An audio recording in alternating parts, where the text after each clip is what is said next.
California goes off the deep end as inmates gain right to possess marijuana in prison.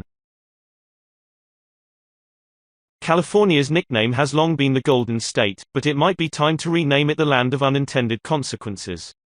The increasingly liberal state has already run into problems with its past choices, many of which seem great on paper to the left, at least until they're actually put into practice.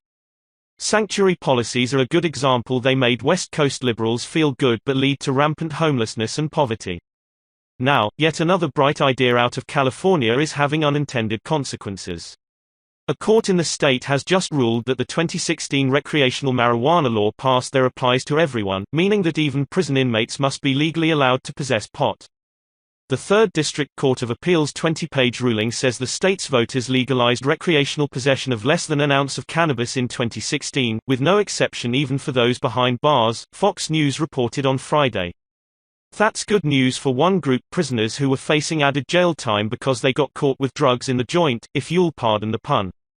The decision Tuesday overturned the Sacramento County convictions of 5 inmates while being found with marijuana in their prison cells, Fox News continued. The legal landscape around marijuana was already a mess, but it's even more convoluted for people who are serving time. California's cannabis law neglected to prohibit possession by inmates, and one of the core judicial concepts in America is that anything not prohibited is de facto legal. According to the plain language of Proposition 64, possession of less than an ounce of cannabis in prison is no longer a felony, wrote the court panel of 3 judges who ruled on the issue. But it gets complicated. Smoking or ingesting cannabis in prison remains a felony, they added. In other words, marijuana is federally illegal, but legal in California, including in prison, but illegal to actually consume behind bars. Are you taking notes?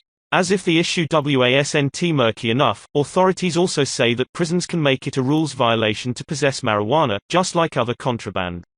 So a prisoner with a joint may still face prison-level consequences, but effectively can't be charged with a new crime.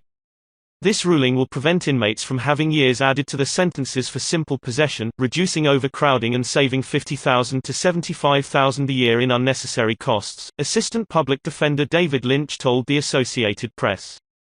Maybe. But it seems likely that the question of weed possession in prison was completely overlooked when the recreational marijuana law was drafted, and the entire convoluted situation could have been avoided with one additional paragraph of clarification.